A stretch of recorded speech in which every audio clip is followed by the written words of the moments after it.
Hello বন্ধুরা, welcome back to my channel with a new recipe. আজকে কিন্তু তোমাদের সাথে একটা দুর্দান্ত নিরামিষ পদ শেয়ার করব।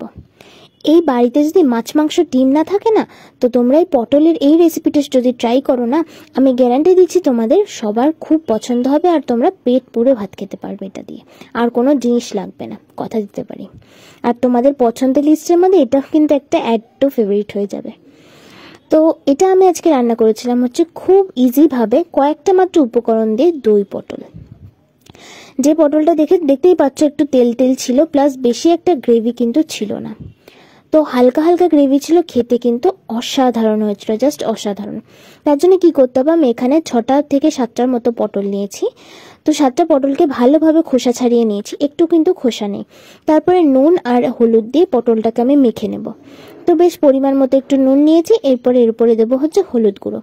হাত দিয়ে দিলাম হলুদ গুঁড়ো। দেওয়ার পর পটলটাকে সুন্দর করে মাখিয়ে রাখতে হবে। আর অবশ্যই পটলটা কিন্তু ধুয়ে কাটতে হবে, যাতে পটলের মধ্যে জল না থাকে।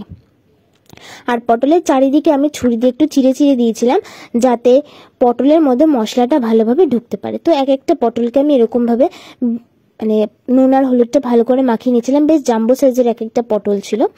তো পটলটাকে মাখিয়ে নেওয়ার পরে কিছুক্ষণের জন্য আমি এটাকে রেখে দিয়েছিলাম। তারপর পটলগুলোকে ভেজে নেব। তো দিয়ে দিয়েছিলাম কড়াইয়ের মধ্যে সাদা তেল। দেওয়ার সাথে সাথে এরকমভাবে ছিটকাচ্ছিল। তো দেওয়ার খানিকক্ষণ তেলটা ভালো করে গরম হওয়ার পরে পটলগুলোকে নরম নরম করে ভেজে নেব, লাল লাল করে। আর এদিকে নিয়ে নিয়েছি 250 গ্রামের মধ্যে, 250 না কত গ্রাম, একদম ছোট ভাড়ে যে টক দই দোকানের, সেই দোকানের টক দই পুরোটাই নিয়ে নিয়েছি। তো নিয়ে এটাকে ভালো করে ফেটিয়ে নিতে হবে। আপনারা চাইলে এমনি দুধের দোকানে যে টক দই প্যাকেটে পাওয়া যায় ওটাও নিতে পারেন।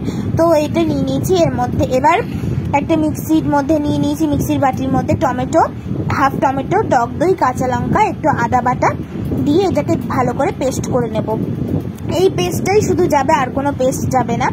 তো আর এদিকে দেখো পটলগুলোকে এরকম লাল লাল করে ভেজে নিয়েছি। পটলগুলো কিন্তু খুব সুন্দরভাবে নরম রয়েছে, এর জন্য কিন্তু রান্নাটা হতে বেশি সময়ও লাগবে না। আর টক দইয়ের মধ্যে আমি অর্ধেক দিয়েছিলাম। এবার কড়াইয়ের মধ্যে অল্প তেল দিয়ে কালো জিরে ফোড়ন দিয়ে ওই যে পেস্টটা করেছি সেই পেস্টটা দিয়ে দিয়েছি।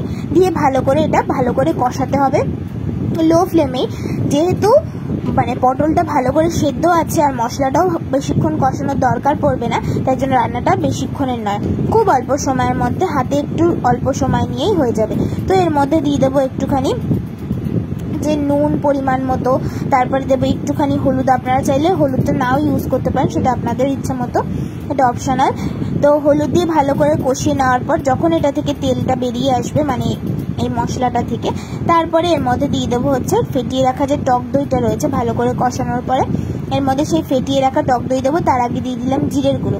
জিরের গুঁড়ো দিয়ে ভালো করে কষিয়ে নেওয়ার পরে দিয়ে দিচ্ছি এবার ফেটিয়ে রাখা টক দইটা। আপনারা চাইলে এর মধ্যে ফ্রেশ ক্রিমও অ্যাড করতে পারেন, আমার কাছে ছিল না তাই অ্যাড করিনি। তো এবার টক দই দিয়ে ভালো করে কষিয়ে নেওয়ার পরে অল্প একটু পরিমাণে জল দেবো। যেহেতু তেল বেরিয়ে এসেছে, মশলাটা কুক হয়ে গেছে পুরোপুরিভাবে, তো জল দিয়ে দেবো। জল দিয়ে হালকা একটু ফুটলে পরে তারপরে দেবো হচ্ছে পটল। তো ফার্স্টে দিয়ে দিচ্ছি অল্প একটু পরিমাণে জল। তো সেই কথা মতো জলটা ফুটে উঠেছে, এরপরে দিয়ে দিলাম ভেজে রাখা পটল। তো পটল দিয়ে বেশিক্ষণ ফোটানোর দরকার হবে না। তো পটলটা যেহেতু আগে থেকে ভেজে রাখা ছিল, পটলটা দিয়ে ওপর থেকে একটুখানি তেল যেটুকুনি ছিল ভাজা তেল, সেটা দিয়ে পটলটা দিয়ে ভালো করে একটু নাড়াচাড়া করে নেব। নাড়াচাড়া করে পটলের সাথে একটু ফুটতে দেবো, মানে সময় দেবো যাতে পটলের মধ্যে মশলাটা ঢুকে যেতে পারে। তো পটলটা খেতেও কিন্তু খুবই টেস্টি হবে।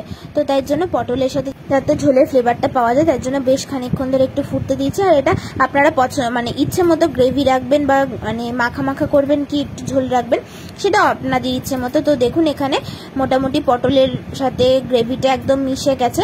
তো ওপর থেকে একটু মানে স্বাদের জন্য একটু পরিমাণে দিয়ে দিলাম চিনি। এটা একটু মিষ্টি মিষ্টি হবে, ঝাল ঝাল হবে। তো এটা খেতে কিন্তু খুবই সুন্দর হয়। আর দেখুন পটলের মশলাটা থেকে কিন্তু খুব সুন্দরভাবে তেলটা বেরিয়ে এসেছে। এটা হচ্ছে দই পটল, আপনারা অনেকে তেল পটলও বলে। তো এটা কিন্তু ভীষণই একটা খুবই সহজ নিরামিষ একটা রেসিপি। এই রেসিপিটা তো পেলে আমাদের বাড়িতে মানে আর কারোর কিছু দরকার পড়ে না, এতটা টেস্টি হয় খেতে এই রেসিপিটা। আর খুব তাড়াতাড়ি হয়ে যায় কিন্তু এই রেসিপিটা। তো আর মানে দেরি সহ্য হচ্ছিল না, ঝটপট করে বসে গেলাম গরম গরম ভাত নিয়ে আর দই পটল নিয়ে। তো রেসিপিটা কেমন লাগলো অবশ্যই কিন্তু কমেন্ট সেকশনে কমেন্ট করতে ভুলবেন না। ভালো লাগলে লাইক, শেয়ার, সাবস্ক্রাইব, আর যারা পেজ থেকে দেখছেন পেজটা অবশ্যই ফলো করবেন। তো চলুন আজকে এখানেই শেষ করছি ভিডিওটা, ফিরে আসবো নতুন ভিডিওর সাথে। ততক্ষণ টাটা, বাই বাই।